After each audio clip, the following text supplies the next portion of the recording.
Good evening, everyone, and Merry Christmas. Just gonna give you a little bit of an update on what I've been purchasing, as well as what I've been working on building and modifying.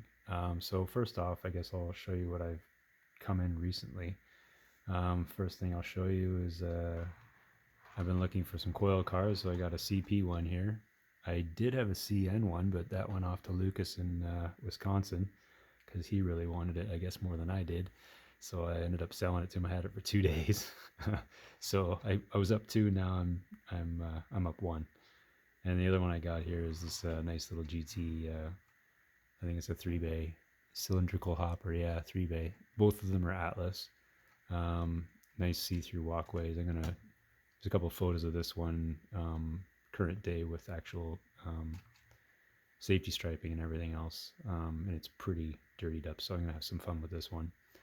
The CP coil car, yeah, that's gonna get grunged up as well. So those are those two, and then my boy has been looking for a Go train for a while, and they've always been prohibitively expensive, $100 a car, and I don't know, $250 for an engine. So along came this deal, and it was on what we call Kijiji in Canada, which is another buy and sell thing. And I was able to purchase 10 cars, including 3 of these control cars.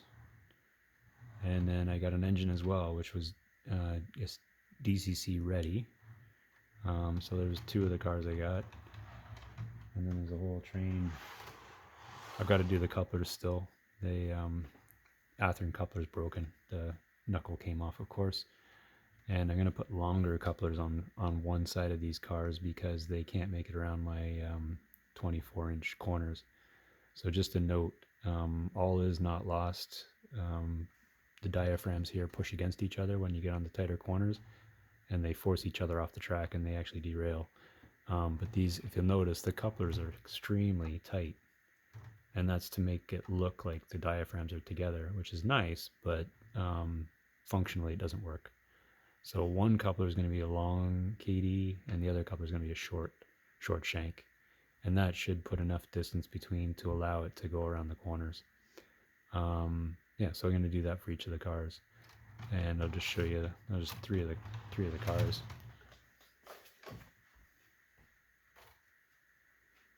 And this is the engine here that came with it. So I was just poking around at nighttime. I popped the cap off here, and it's got a. It says it's DCC ready, but I think this is from 2010, possibly even earlier. So luckily, I had a Digitrax decoder. I just plugged it in, and it works. So I don't have the speaker hooked up yet. It's I guess would it be a 567, which is not. I think this one's a 710. So it's turbocharged as well. So that's not going to sound the same, but whatever. We'll just get some sound coming out of it anyway for now. Easy peasy, took 5 minutes to pop a decoder in and it works. So good stuff. I just programmed it to 605. And yeah, so I got 10 cars. This thing can probably pull 4 up my Helix. So I'm going to probably put up for sale 4 cars at least, if not more. And try and make some money back from when I purchased this whole set. So that's my Go train. My son's really pleased with that. He's having some fun with it. And these are my other cars here. So now what I'll do is I'll just show you some of the things I've been working on. So first up is a former CP GP38, and I'm turning it into a 38-2. And this is being built to replace the one I sold. I sold 5849, and I'm just trying to get another one back because I really like that one. So I'm buying some detail parts here. This is Canon stuff, Canon fans. This is Plano models. Plano makes really nice stuff. This is to allow the spacing, proper spacing of the 2 fans. They're on a GP38, they're spaced further apart. This is Canon. This is the vertical vents instead of the chicken wire grill. And then Canon also makes this part here, and I've got the other part on the other side here. It's the filter box here that fits right in here. I haven't put it on because I got to paint it separately. And managed to snag some large fuel tanks. These are the 3,600 gallon ones that fit the Atlas perfectly. I got those from TMR Distributing in Malton, in Brampton, up by the airport there. So Terry also always has like thousands of awesome little detail parts. Most of this came from Terry. I did have to go to California to get the Plano stuff, but that's okay. Mailed it to friends in the States. And just building the pilot here. This was a rectangular pilot, and I actually made it fit more the looks of what this 5849 is. So I took a straight blade or a chisel blade and just cut the lip off here. See if I can turn it over. So you just cut the lip off, and then you form it. You cut the remaining plate to the shape, and then just glued it back on, and it took the nice shape of the actual GTW that I'm building. So that was pretty cool. I couldn't find one of these. I couldn't buy one. Actually, in the other GT that I did, I completely scratch built one from styrene. This is a much cleaner look actually, because you get all the supports underneath and the hollowness. Plow came off of my old SD70M Walters kit, and I just chipped away at the plow to make it look like, take the shape of what's on the GT right now. So that's cool. Free part. Inside, I'm using my old credit cards. These make a nice base for Decoder Buddy. Keeps all the stuff away from the motor and the wires and touching everything. So I'm going to do a purchase in the new year of Decoder Buddies and Lock Sound 5 decoders, because I don't have any left. I cleaned out my Locomotive holdings. I think I sold 6 of them. So now I've got to start building more. So this is one of them. I'm going to put the full light package on this guy here. He's going to have, he's a robot. So he's going to have beacons front and rear, and I'll do ground lights this time. I didn't do ground lights in the other one, but I'll do everything on this one now. So getting close to being ready for paint, I put a little emergency beacon out for everybody to say, hey, who's got the non-dynamic brake hatch? And I got 3 or 4 guys that actually have them, so I'm going to do a trade or purchase them from them. So that's well on its way. I'll be glad to have that back in my roster. Anyway, love my Atlas drives. They're amazing, just butter. I also want to give a shout out to Canon and Plano for their excellent detail kits. These are the little steps they have. So this is a Canon set for an SD70, SD70i for Athearn, and what is it? There it is right there. So really good purchase, and I got the other ones from Plano as well. And so this took me all of about 10 minutes to do this one side, and it looks fantastic. The only one I did have to adjust was the top step on each one. They have a square step, and this one has an angled, I guess, what do you call this stuff here? The body here has an angle on it, so I had to chop that. It was no big deal, but they fit in there beautifully. The other 3 just slid right in. So you just chop out the existing steps using your side cutters, and then just glue those in with CA, and what a difference, man. So here's the other side I haven't done yet. Just kind of plain Jane, whatever. And this is one of the reasons why I don't really like my Athearn so much. Just they're missing the details that Atlas have. I mean, obviously Athearn does a better job in some respects, but these are 2 things. And the other one, I got to do the lights on this one too. So I do have this one up for sale right now, and I think I'm just going to pull it. I'm going to keep it, and I'm going to do the lights. I'm going to do the same thing I did on my other one, and I'll do ground lights, and I might even do some of these walkway lighting as well back here. So I'll probably end up putting 4 or 5 new LEDs in this guy. and just use the full extent. It's got a Tsunami 2 in it, so I'm just going to use the full extent of that decoder, all the functions on it. And then, funnily enough, I buy a Go train, and I'm going to convert this guy to the current. I think this is 96, 73 is the current version. This thing's still running around in the States. That was 707, but CN bought it, and it's been painted up probably 25 years ago, and it looks like pure hell.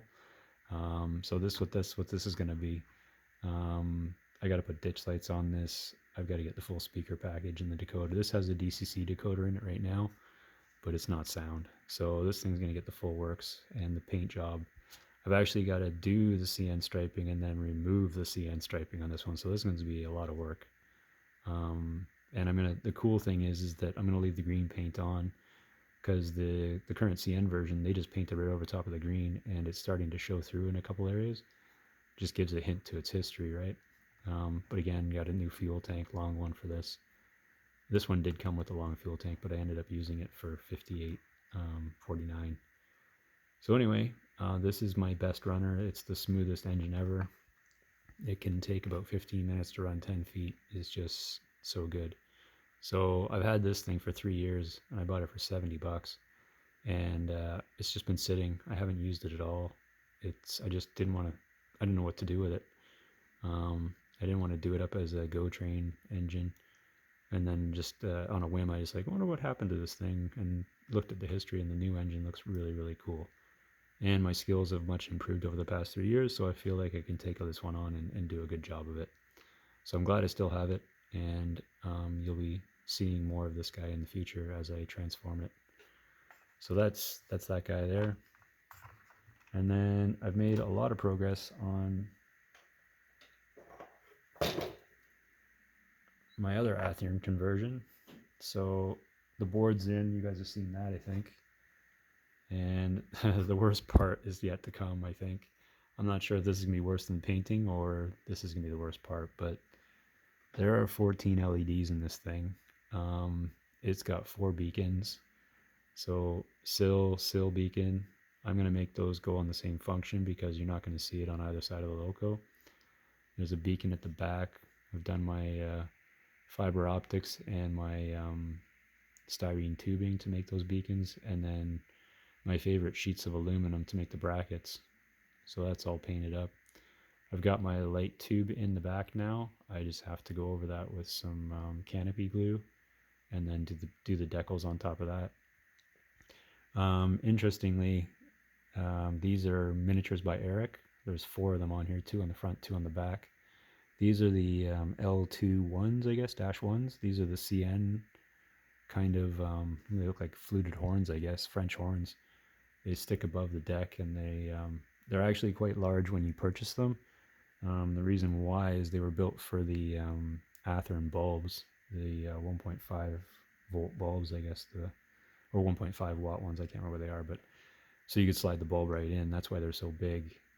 But these ones I shaved down to actually be quite low profile, like the actual prototype ones. So if you can take a look at those, they're much smaller than the miniatures by Eric come in the package. And the way I did that was actually put them in some wire cutters and just chop the back off. And the cool thing that does is actually pinches the back closed, because it's got a giant hole in the back. So you pinch the back closed, and then you hit it with some sandpaper and a file, and you close the back off, and then you re-drill the hole for magnet wire to go through. So there's 0402s in there, warm whites. So you put the 0402 in there, and then you dab on some canopy cement, and before the cement before the glue dries, you put the lenses in, and the lenses are made by holding a lighter up to the end of I think it's 0.75 mil fiber optic, and you just nip the end off, and you got a nice lens. So yeah, you can see the LED in the right hand side one there. So that's all done. All the lights are in. I've done my electronic bell there. Got my door open with the bathroom door inside. So that's all done. The lights, I did put in my my lights for the front headlight and rear light. That's all in. And now I've got 28 wires to deal with. And I did manage to color code. So there's a yellow wire. That's my rear headlight. So what I'm thinking I'm going to do is have some color coded wire coming off the motherboard just to get me 2 or 3 inches away. And then I'll do the join with some heat shrink on each of these magnet wires. So yeah, some of them are going to be twinned, so the number boards are going to be coming off the same function. As I said earlier, the 2 beacons on the bottom are coming off the same function, and my ditch lights front are going to come off the same function, and ditch lights rear are coming off the same function. So I think I need 8 functions to do the 14. So yeah, this is the first time I'm going to be using all 8 functions on the motherboard. This thing's going to light up like a Christmas tree if I can get it working right. But yes, this is a scary mess, and I'm saving a special day to tackle this one. It's not just any day I'm going to do this. Anyway, those are my 4 locos that I'm going to be working on and showing you guys. This one here, just I'll mention, I only did the bottom step, and this is a plain old one for a GP15-1. But yeah, the other one's Canadian style. They're stacked on top of each other, kind of vertical. So I figured I'd only do the bottom step because it's kind of the one that's visible.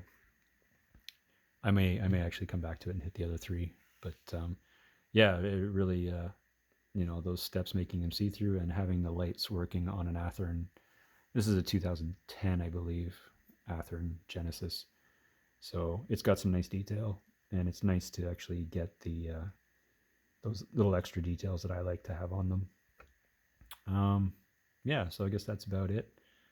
Hope everybody's started their holidays now and having some good cheer. We had a big party today in my house, 30 people over. So yeah, and more to come in the next 3 days, I guess. Anyway, everybody take care, and like and subscribe if you can, if you like to. And I'll keep you guys in the loop as I progress through these 4 locos. All right. Merry Christmas.